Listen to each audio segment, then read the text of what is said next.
নমস্কাৰ সকলোকে জিন্টি ডেইলি ব্লগৰ আনটা ভিডিঅ'লৈ আপোনালোকক স্বাগতম জনাইছোঁ। সকলো ভালে আছে নিশ্চয়। আজি আপোনালোকক দেখুৱাব লৈছোঁ ফ্ৰেঞ্চ বিনৰ এখন ভাজি। এই ভাজিখননো কেনেকৈ বনালোঁ তাকে বোলে আপোনালোকক দেখুৱাওঁ।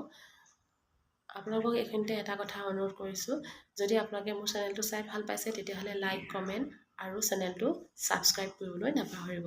আহকচোন আজি ভিডিঅ'টো চাওঁ। প্ৰথমতে এয়া ফ্ৰেঞ্চ বিন লৈ ল'লোঁ। ফ্ৰেঞ্চ বিন কেইটুকুৰা আকৌ মই ডাঙৰ ডাঙৰকৈ কাটিছোঁ, কাৰণ ডাঙৰকৈ কাটিলে ভাজিখনৰ টেষ্টটো ধুনীয়া হয়। আনফালে পিঁয়াজ দুটা মিহিকৈ কুটি ল'লোঁ আৰু বিলাহী এটা পেষ্ট বনাই ল'লোঁ। ইফালে ল'লোঁ আদা নহৰু। এতিয়া কেৰাহীত তেল গৰম হ'বলৈ দি ফ্ৰেঞ্চ বিনখিনি প্ৰথমতে ফ্ৰাই কৰি লৈছোঁ।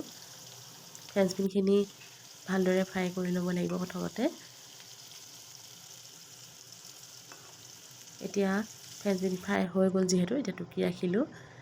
আনহাতে একেখন কেৰাহীতে অলপ তেল দি এতিয়া তাত দি দিলোঁ কাটি ৰখা পিঁয়াজখিনি আৰু আদা নহৰু দি দিছোঁ। লগতে ভালদৰে ৰঙচুৱা নোহোৱালৈকে ভাজিব লাগিব। এতিয়া ইয়াত দি দিছোঁ দুটা জলকীয়া, যিহেতু অকণমান জ্বলা হ'লে ভাজিখন খাবলৈ ভাল হয়। সকলোখিনি ভালদৰে ভাজি লোৱাৰ পাছত এতিয়া ইয়াত দি দিব লাগিব বিলাহী পেষ্ট। মই ভাজিখনত হালধি নিমখ এতিয়া ব্যৱহাৰ কৰা নাই, যিহেতু ফ্ৰেঞ্চ বিনখিনি ফ্ৰাই কৰোঁতে হালধি আৰু নিমখ দিছিলোঁ। আপোনালোকে টেষ্টটো চাই ল'ব, যদি কমি যায় তেতিয়াহ'লে আকৌ দিব পাৰিব বাৰু অকণমান। মই জোখত দিয়া আছে সেইকাৰণে দিয়া নাই। এতিয়া ধুনীয়াকৈ সকলোখিনি ভজা হৈ গ'ল। এতিয়া ইয়াত দি দিব লাগিব ফ্ৰাই কৰি ৰখা ফ্ৰেঞ্চ বিনখিনি।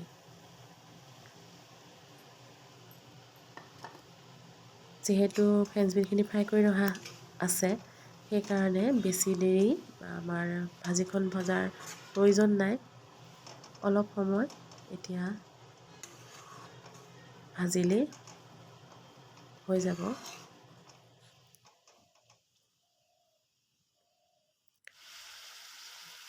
এতিয়া ইয়াত অকণমান চেনি দি দিছোঁ। চেনি দিলে ভাজিখন বেছি সোৱাদ হয় খাবলৈ, অকণমান বেছি নহয়।